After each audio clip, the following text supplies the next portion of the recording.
ក្នុងបិដកលេខ58ទំព័រទី2ហ្នឹងតកតនឹងរឿង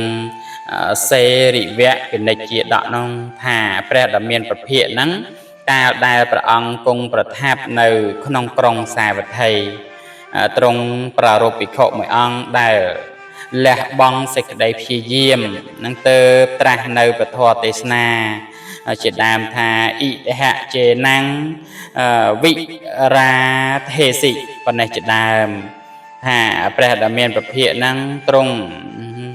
ត្រាស់ថាមនាលភិក្ខុអ្នកបួសក្នុងសាសនាដែលឲ្យបានសម្រេចនៅមគ្គផលមានសភាពបែបនេះហ្នឹង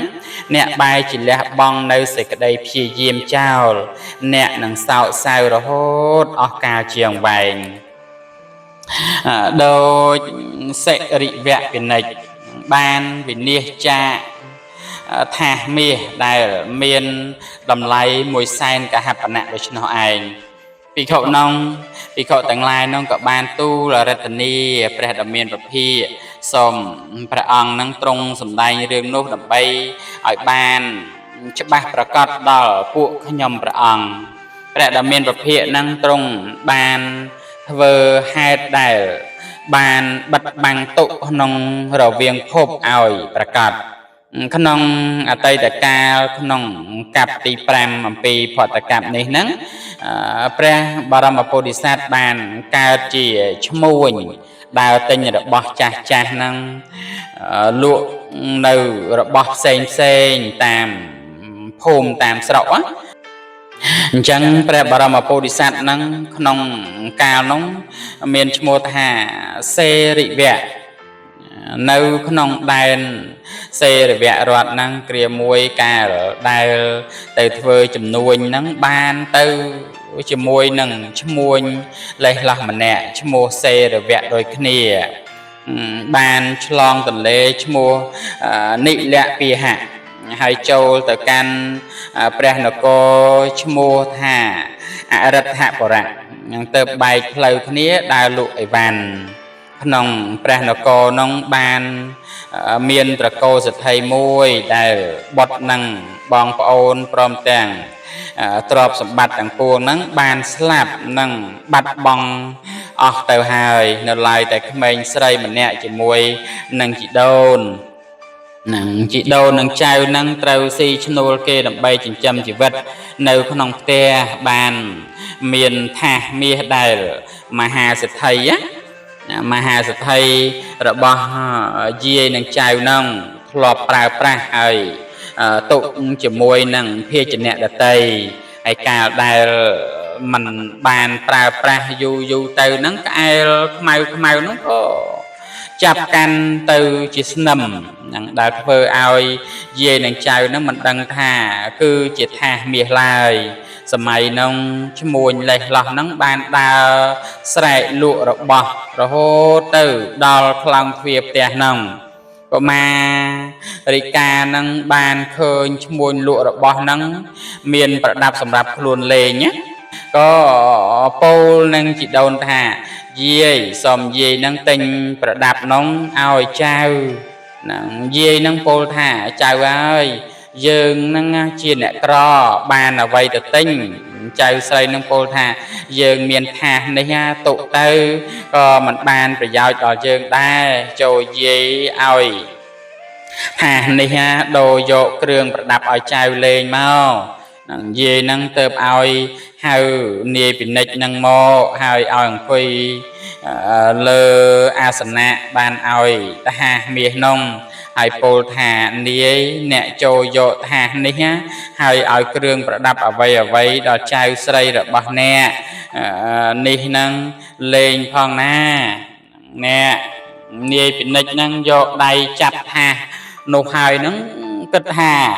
វាជាថាសមាសនឹងទៅត្រឡប់ថាបង្អាប់ថាសហ្នឹងផ្កាប់យកមកជុលនឹងឆោតបាតថាដឹងច្បាស់ថាជាមាសហើយនឹងទៅគិតថាយើងនឹងមិនឲ្យអ្វីដល់មនុស្សទាំងនេះឡើយនឹងនាំយកថាសនេះទៅហើយពោលថា ថានេះវាមិនមានតម្លៃអ្វីទេសំបីតែកន្លះមាសកៈហ្នឹងក៏មិនបានផងឈ្មួញកំហូចនឹងបានបោះថាសមាសក្នុងទៅលើដី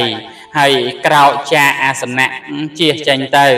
ព្រះបរមពោធិសត្វនឹងបានដើរលក់របស់របរនោះហ្នឹងរហូតទៅប្រសពគ្នានឹងផ្លូវហ្នឹង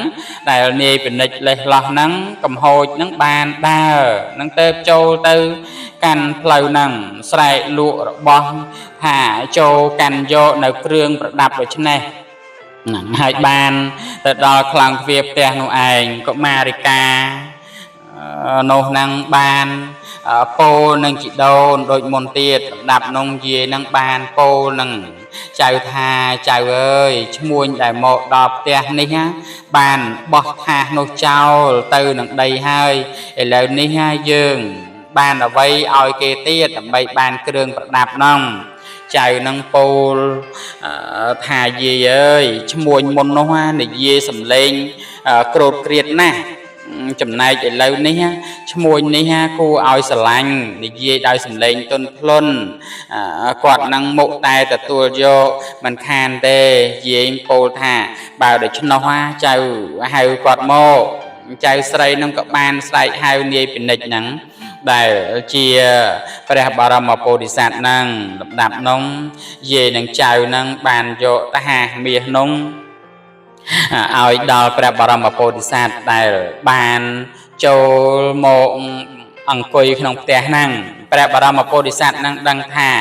ជាថាសមាសហ្នឹងទៅពោលថាម៉ែថាសនេះមានតម្លៃដល់ទៅសែនកហបណៈឯរបស់ដែលមានតម្លៃស្មើនឹងថាសនេះมันមានក្នុងដៃរបស់ខ្ញុំបាទឡើយយាយនឹងចៅហ្នឹងទៅពោលថាណែនាយដ៏មានបុណ្យហើយនាយពាណិជ្ជដែលមកមុននេះបានពោលថាថាសនេះមានតម្លៃមិនដល់កន្លះមាសកៈផងហើយក្រវែងថាសនេះចោលទៅលើនឹងដីប៉ុន្តែថាសនេះបានកើតជាថាសមាសព្រោះបុណ្យរបស់លោកពួកយើងនឹងឲ្យថាសនេះដល់លោកឲ្យអ្វីដល់ពួកយើងក៏បានដែរ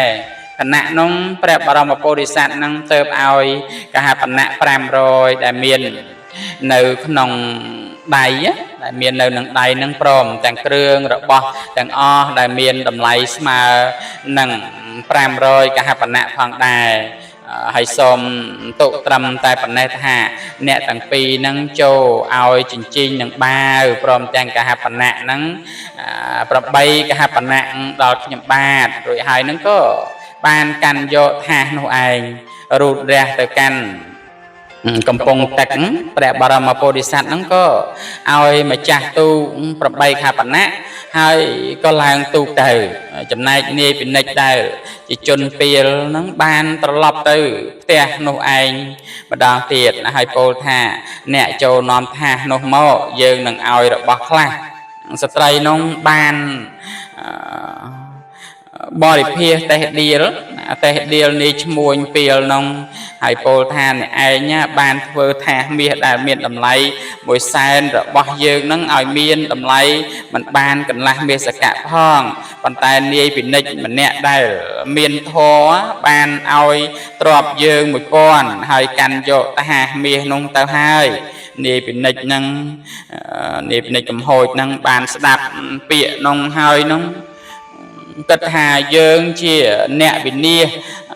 ចាក់ថាសមាសដែលមានតម្លៃ100,000ពាណិជ្ជនោះបានធ្វើសេចក្តីវិនាសដ៏ធំដល់យើងហើយណនឹងរួចហើយនឹងពាណិជ្ជកំហូចនឹងកើតសេចក្តីសោកដ៏មានកម្លាំងនឹងមិនអាចតាំងស្មារតីបាននឹងក៏ដួលសន្លប់ទៅនឹងដីហើយដឹងខ្លួនឡើងវិញនឹងបានចោលកហបណៈដែលនៅនឹងដៃនឹងព្រមទាំងអីវ៉ាន់ទាំងអស់នៅនឹងមុខផ្ទះនោះឯងចោលទាំងសម្ពុតស្លៀកដណ្ដប់នឹងកាន់តែដងជញ្ជីងធ្វើជាដំបងរត់ទៅតាមស្នាមជើងព្រះបរមពោធិសត្វនឹងទៅដល់មាត់ទន្លេនឹងឃើញព្រះបរមពោធិសត្វនឹងកំពុងទៅហើយនឹងទៅពោលថាណែម្ចាស់ទូដ៏ចម្រើនអ្នកចូលត្រឡប់ទូព្រះបរមពោធិសត្វនឹងហាមថាកុំត្រឡប់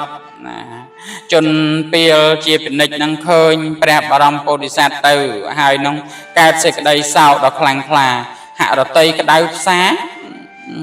có uất chiêm srah srah tại mà đòn có uất chiêm hỏi cho ngã khiết năng prep baram bodhisat nông ạ đào nơi ca o chỉ vật cái nông tì nô ai ní chỉ ca chong khiết năng prep baram bodhisat này prep hằng tê và to chỉ kia đập bông năng đập bông bát tê và to năng cứ không cầm nạt năng prep baram bodhisat năng phơ bon miền tiền Việt Nam hơi có ban từ tam Việt Hà Cam aiព្រះសម្មាសម្ពុទ្ធនឹងកាលដែលព្រះអង្គត្រាស់នៅពធទេសនានេះហើយនឹងទ្រង់បានត្រាស់សម្ដែងនៅវិគាថាបើអ្នកធ្វើឲ្យឃ្លាតចាកនៅសោតាបត្តមៈជាគ្រឿងកំណត់នៅព្រះសទ្ធមនោះក្នុងព្រះសាសនានេះហើយនឹងអ្នកនឹងក្តៅក្រហាយរឿយអស់កាលដ៏យូរដូចជាពាណិជ្ជឈ្មោះសេរវៈនេះដូច្នោះឯងដូច្នេះបើអ្នកឃ្លាតចាកអំពីសោតាបត្តមៈនឹងពោលគឺភាពដ៏ពិតប្រាកដនៃព្រះសទ្ធមយ៉ាងនេះហ្នឹងក្នុងព្រះសាសនានេះថាកាលបើអ្នកលះបង់នៅសេចក្តីព្យាយាមអ្នកនឹងមិនបានសម្រេចដោយសេចក្តីថាការបានដូច្នោះនឹងអ្នករមែងសោយសោហើយនឹងក្តៅក្រហាយក្នុងកាលជាខាងក្រោយរហូតអស់កាលយូរក្នុងសេចក្តីនេះគឺថាមានន័យថាអ្នកកើតក្នុងនរកជាដើមនឹងសោយទុកមានប្រការផ្សេងអស់កាលជាយូរអង្វែងនឹងដែលថានឹងក្តៅក្រហាយចិត្តក្នុងកាលជាខាងក្រោយនឹងគឺថានឹងលំបាកព្រោះភាពជាអ្នកលះបង់នៅសេចក្តីព្យាយាមធ្វើឲ្យខ្វៀងចាកអំពីអរិយមគ្គដូច្នេះបើនឹងក្តៅក្រហាយក្នុងកាយជាខាងក្រោយហ្នឹងដូចនាយពាណិជ្ជឈ្មោះសេរវៈហ្នឹងលោកអត្ថាធិប្បាយប្រាប់ថាកាលមុនណាពាណិជ្ជឈ្មោះសេរវៈហ្នឹងបានថាសមាសមានតម្លៃ100,000ប៉ុន្តែហ្នឹងមិនធ្វើនៅសេចក្តីព្យាយាមដើម្បីនឹងកាន់យកថាសមាសនោះ